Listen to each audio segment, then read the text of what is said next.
wabarakatuh. Perkenalkan, nama saya Maya Damayanti, NIM 1908-1030-1185. Saya dari kelompok 6 akan mempresentasikan tentang kewajiban jangka panjang, obligasi dan wesel. Obligasi. Obligasi adalah nota berbunga yang membutuhkan pembayaran bunga berkala dengan jumlah nominal yang harus dibayarkan kembali pada tanggal jatuh tempo. Sifat hutang obligasi. Yang pertama, karakteristik dan terminologi obligasi. Umumnya di obligasi terdiri atas dua jenis, yaitu yang pertama obligasi berjangka atau ten bond, yaitu saat seluruh obligasi yang diterbitkan dalam satu waktu jatuh tempo secara bersamaan. Yang kedua obligasi berseri atau serial bond, yaitu saat tanggal jatuh tempo tersebar dalam beberapa tanggal. Yang kedua, hasil dari penerbitan obligasi. Ketika perusahaan menerbitkan obligasi, hasil yang diterima atas obligasi bergantung pada 3 faktor. Faktor yang pertama, nilai nominal obligasi yang merupakan nilai yang akan jatuh tempo. Yang kedua, suku bunga obligasi. Yang ketiga, suku bunga pasar untuk obligasi lain yang hampir sama. Akuntansi untuk utang obligasi. Poin yang pertama, obligasi yang diterbitkan pada nilai nominal. Jika suku bunga pasar sama dengan suku bunga kontrak, obligasi akan menjual untuk jumlah wajah mereka atau dengan harga 100. Sebagai ilustrasi, diasumsikan pada 1 Januari 2015, PT Gemilang Komunikasi menerbitkan obligasi berikut. Uang pertangguhan sebesar 100 juta, suku bunga kontrak 12 juta. Bunga dibayarkan setiap semester pada tanggal 30 Juni dan 31 Desember. Jangka waktu obligasi 5 tahun. Tingkat suku bunga pasar 12%. Karena tingkat bunga kontrak dan tingkat bunga pasar adalah sama, obligasi akan menjual dengan jumlah nominal mereka. Ayat jurnal untuk mencatat penerbitan obligasi adalah sebagai berikut. Tanggal 1 Januari 2015, jurnalnya kas pada utang obligasi sebesar 100 juta. Karena menerbitkan obligasi sebesar 100 juta. Setiap 6 bulan, pada tanggal 30 Juni dan 31 Desember, setelah diobligasi diterbitkan, sebesar 6 juta, yaitu 100 juta dikali 12% dikali setengah tahun, dibayarkan. Pembayaran bunga pertama pada tanggal 30 Juni 2015 dicatat sebagai berikut. Pada tanggal 30 Juni 2015, jurnalnya beban bunga pada kas sebesar 6 juta karena telah membayar bunga obligasi selama 6 bulan. Pada tanggal jatuh tempo, pembayaran pokok sebesar 100 juta dicatat sebagai berikut. Jurnal pada tanggal 31 Desember 2009, utang obligasi pada kas sebesar 100 juta. Dengan catatan membayar pokok obligasi pada tanggal jatuh tempo. Poin yang kedua, obligasi yang diterbitkan pada harga diskon. Adalah obligasi yang dibeli pada harga diskon ketika suku bunga pasar lebih tinggi daripada suku bunga kontrak. Diambil dari soal yang terdepan dengan tingkat suku bunga pasar 13%. Jurnalnya adalah sebagai berikut. 1 Januari 2015, kas diskon utang obligasi pada utang obligasi. Kas sebesar Rp96.406.000. Diskon utang obligasi Rp3.594.000. Utang obligasi 100 juta. Menerbitkan obligasi sebesar 100 juta dengan diskon. Baik, nama saya Walid Maulana, NIM 190810301188. Saya akan melanjutkan penjelasan dari teman saya sebelumnya. Di sini saya akan menjelaskan tentang amortisasi diskon obligasi. Ada 2 metode untuk menghitung amortisasi diskon obligasi. Yang pertama ialah metode garis lurus. Metode garis lurus adalah suatu metode penyusunan aktiva tetap di mana beban penyusun aktiva tetap per tahunnya sama hingga akhir umum ekonomis aktiva tetap tersebut. Dan yang kedua, metode suku bunga efektif.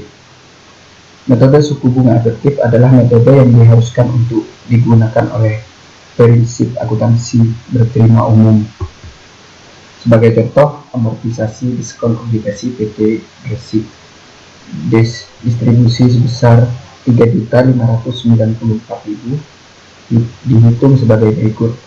Diskon utang obligasi besar 3.594, umur obligasi yaitu 5 tahun, amortisasi per semester 359.400 yang pada per periodenya 359.400. Ayat jurnal gabungan untuk mencatat pembayaran bunga pertama dan amortisasi diskon adalah pada 2015 Juni tanggal 30 beban bunga pada diskon utang obligasi dan kas beban bunga 6.359.400 pada diskon utang obligasi 359.400 dan kas 6 juta. Membayar bunga semesteran dan diamortisasi 1/10 dari diskon obligasi. Yang keempat yaitu obligasi yang diterbitkan pada harga premium, yaitu jika suku bunga pasar lebih rendah daripada suku bunga kontrak. Obligasi akan terjual dengan harga lebih tinggi daripada nilai nominalnya. Sebagai contoh, diasumsikan pada tanggal 1 Januari 2015, PT Jaya Transportasi menerbitkan obligasi di bawah ini. Nilai nominal 100 juta, suku bunga kontra 12%, bunga dibayarkan per semester pada tanggal 30 Juni dan 31 Desember. Jangka waktu obligasi 5 tahun, suku bunga pasar 11%. Diasumsikan obligasi terjual dengan harga 103.769.000. Ayat jurnal untuk mencatat penerbitan obligasi adalah 2015 1 Januari. Kas pada utang obligasi dan premium utang obligasi. Kas 103.769 pada utang obligasi 100 juta dan premium utang obligasi 3.769 menerbitkan obligasi sebesar 100 juta harga premium. Selanjutnya, amortisasi premium obligasi. Amortisasi premium obligasi menurunkan suku bunga kontrak obligasi terhadap suku bunga pasar yang telah ada pada saat jatuh tempo obligasi diterbitkan. Sebagai contoh, amortisasi premium pada contoh sebelumnya sebesar 3.769 dihitung dengan metode garis lurus sebagai berikut.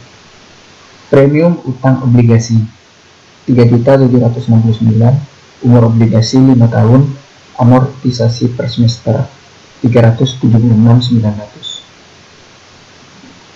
Ayat jurnal gabungan untuk mencatat pembayaran bunga pertama dan amortisasi premium adalah 2015 30 Juni, beban bunga premium utang obligasi pada kas 5.623.100 dan premium utang obligasi 376.900 pada kas 6 juta. Membayar bunga semesteran dan amortisasi 1/10 premium obligasi. Selanjutnya, penembusan obligasi.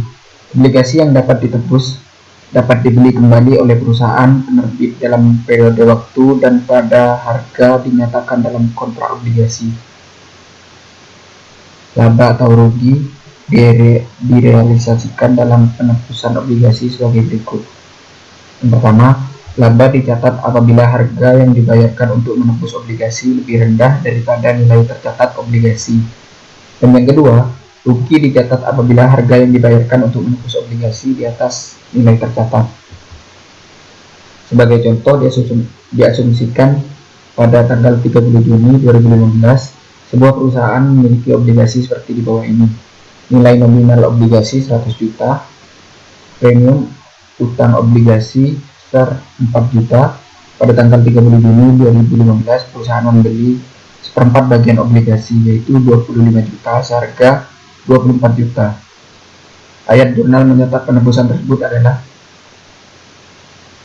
30 Juni 2015, utang obligasi dan premium utang obligasi pada kas dan laba atas penebusan obligasi. Utang obligasi sebesar 25 juta, premium utang obligasi sebesar 1 juta, pada kas sebesar 24 juta, dan laba atas penebusan obligasi 2 juta. Menebus obligasi senilai 24 juta. Diasumsikan perusahaan membeli sisa obligasi yang masih beredar senilai 75 juta yang dimiliki oleh investor seharga 79.500 pada tanggal 1 Juli 2015. Ayat jurnal untuk mencatat penebusan tersebut adalah 1 Juli 2015, utang obligasi premium dan utang premium obligasi rugi atas penebusan obligasi pada kas. Utang obligasi sebesar 75 juta, premium utang obligasi 3 juta, rugi atas penebusan obligasi sebesar 1.500.000 pada kas sebesar 79.500. Menebus obligasi senilai 75 juta seharga 79.500. Nama saya Raihan Ramadi Putra, NIM 1187. Di sini saya akan menjelaskan tentang wesel angsuran. Wesel angsuran merupakan utang yang meminjam dana harus melakukan pembayaran dengan jumlah yang sama secara periodik sepanjang jangka waktu wesel angsuran tersebut. Setiap pembayaran mencakup hal-hal di bawah ini. Yang pertama, pembayaran untuk sebagian dari jumlah dana yang dipinjam disebut pokok. Yang kedua, pembayaran bunga atas jumlah yang beredar. Selanjutnya, menerbitkan wesel angsuran. Ketika wesel angsuran diterbitkan, ayat jurnal dicatat dengan mendebit kas dan mengkredit wesel bayar. Sebagai contoh, diasumsikan perusahaan Lukman menerbitkan wesel angsuran di bawah ini untuk Bank Ceria pada tanggal 1 Januari 2014. Nilai pokok wesel angsurannya sebesar 24 juta, suku bunga 6%, ketentuan catatan 5 tahun, pembayaran tahunan 5.698.000 dalam waktu 5 tahun. Ayat jurnalnya untuk mencatat penerbitan wesel angsuran sebagai berikut. 1 Januari 2014, kas pada wesel bayar sebesar 24 juta. Ya, yang selanjutnya ini ada amortisasi wesel angsuran. Kalian bisa download PPT-nya, bisa dilihat sendiri ini.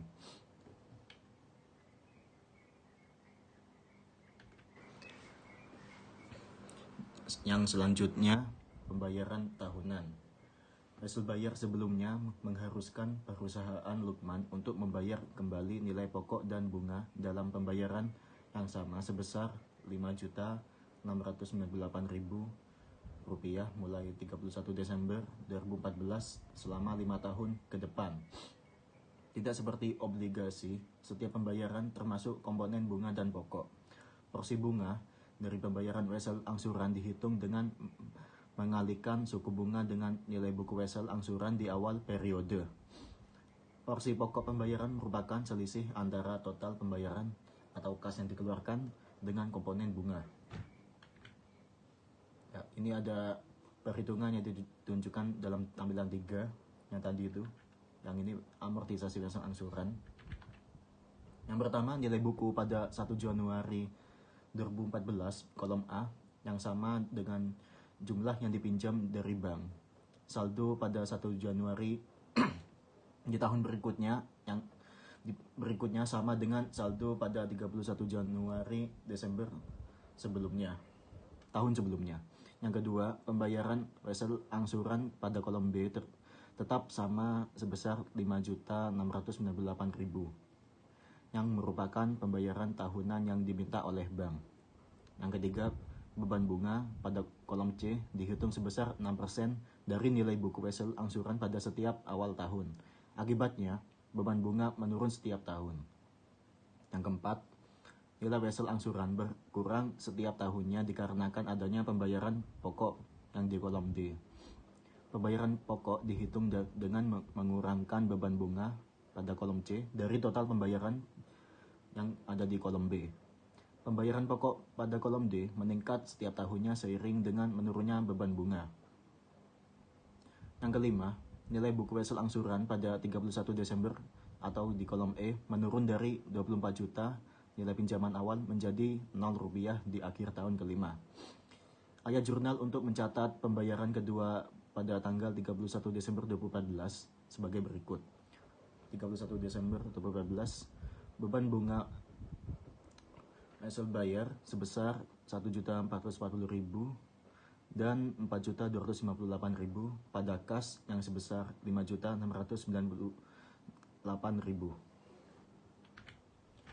Dan selanjutnya ayat jurnal untuk mencatat pembayaran kedua pada tanggal 31 Desember 2015 sebagai berikut.